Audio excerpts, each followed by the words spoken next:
Have you ever felt like you were made for something bigger, but instead of stepping into it, you hesitated, questioning yourself, waiting for the perfect moment?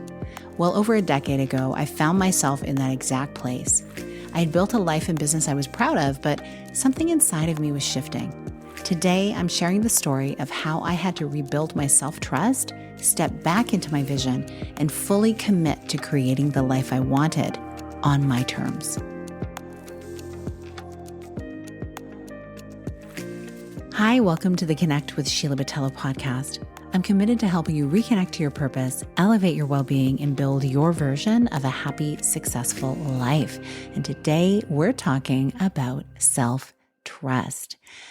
I remember sitting in front of my laptop, staring into it in 2014, knowing deep in my gut that something had to change. You see, for years, I had done a lot of different things, including building a business, leading in direct sales, designing and promoting transformational events, developing strong marketing and sales strategies for these things. And yet, I felt at this time in my life there was a growing discomfort, this restlessness. Have you ever felt like that? Like everything looks good on paper, but something inside of you is saying, there's more. You are meant for more. I had spent my life trusting myself for the most part. When I was younger, I was surrounded by high-achieving people, lawyers, government leaders, entrepreneurs who were my parents' closest friends. And they would talk about leadership. They would talk about business and impact. And even as a child, I was absorbing it all. And later, I started singing and performing, thinking that was my path. But even then, I knew success wasn't just about talent. It was about strategy, about creating a movement around your work. And that realization led me into marketing, personal development, and eventually direct sales, where I learned how to build sustainable income and lead teams. And for a long time, it worked beautifully. My husband and I built a business that gave us freedom. We spent years pouring into our children, also into philanthropy and into creative projects. But then everything changed. And in 2013, when my sister passed away, I just learned that grief is such an interesting thing. It truly, truly rearranges you. It made me question everything. It made me realize that life is short and that waiting on the sidelines was no longer an option. And so by 2014, after having taken some time to regroup and do a lot of emotional labor that was required in the home as my family had just experienced such a deep loss, I had this overwhelming feeling that I needed to evolve. I had a vision of what I wanted next. Something expansive, something that combined all of my experiences in business, marketing, wellness, and personal transformation. But instead of trusting myself, I froze. I thought, maybe I need another certification. Maybe I should study what others are doing. Maybe I need more time, more validation, more proof before I take the leap. And that's where I got stuck. I watched other women, some with far less experience than me, step up, launch their programs, scale their businesses. And I thought, why am I hesitating? Why do I feel like I'm not ready? And the answer? Well, because the first time in my life, I had handed over my power to other people's opinions. That hesitation cost me time. It eroded my self-trust, and it made the leap into my next chapter so much harder than it needed to be. But once I saw it for what it was, I knew I had to take my power back. And that's exactly what I want to talk about today. Because if you've been hesitating, if you've been overthinking instead of taking action, I want to help you break out of that cycle. By the end of this episode, you'll understand how self-trust is the foundation for any major reinvention. You'll walk away knowing how to shift from overthinking to taking action And if you've been hesitating on a big decision in your life or business, this will be the push that you need to move forward with clarity and confidence. So I'm going to go through a few steps to just guide you through this process. Step 1 is recognizing when it's time for a reinvention. So there were signs all around me that it was time to evolve.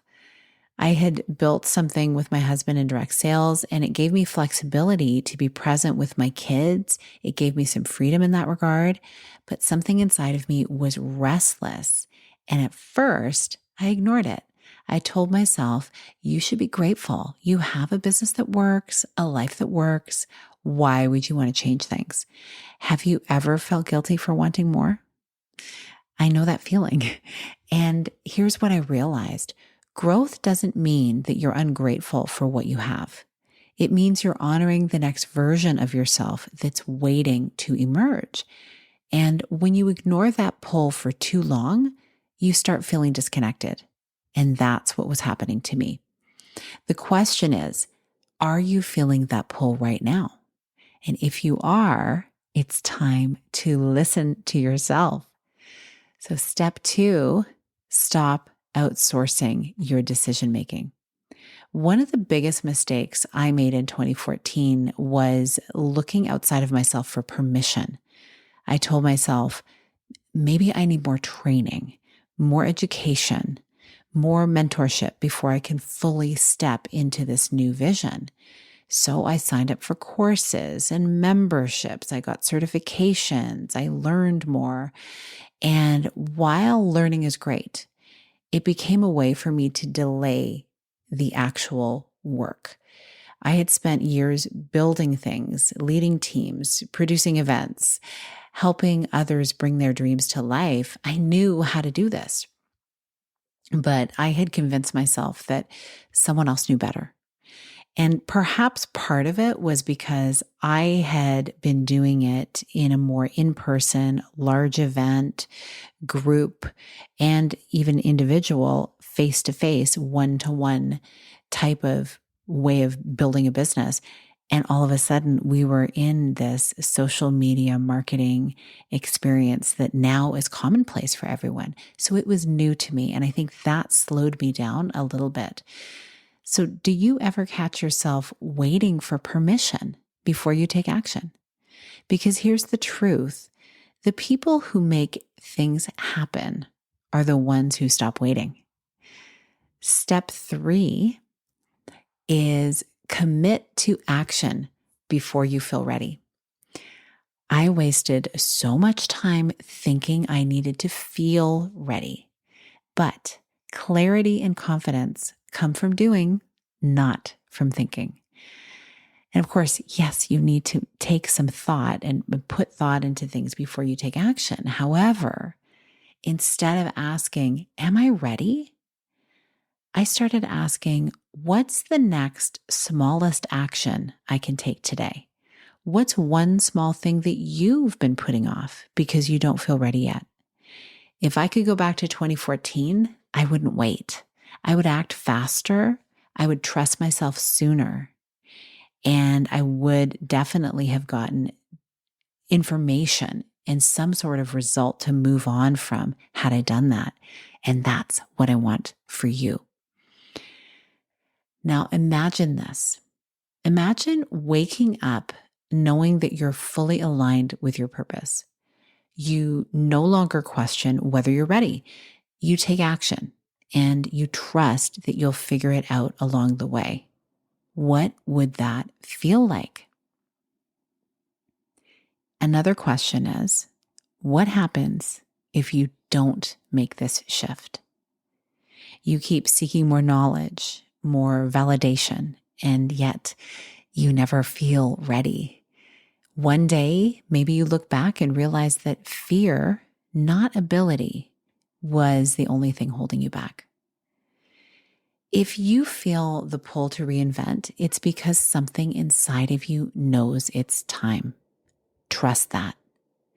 And if this episode resonated with you, DM me the word reinvent on Instagram And if you're ready to fully step into your next level, the embodied success method is here to help you build the mindset, strategy, and systems to scale your success without hesitation. So you can also tap the link in the show notes to access that. And if you found this was a helpful episode for you, please share it with a friend and stay tuned for future episodes. We're digging into some strategies and things, and I'm taking a look back, as you can tell, to some things that have worked really well for me, and also uncovering some things that can really be insidious as we try to move forward in our growth journey, because we know what we know, we don't know what we don't know. And sometimes when we look back at our history, we uncover certain patterns that once we understand why we do the things we do, we can shift them and actually start making better choices that help us get to where we want to go. So thank you so much for listening, and I look forward to seeing you in another episode. Big blessings.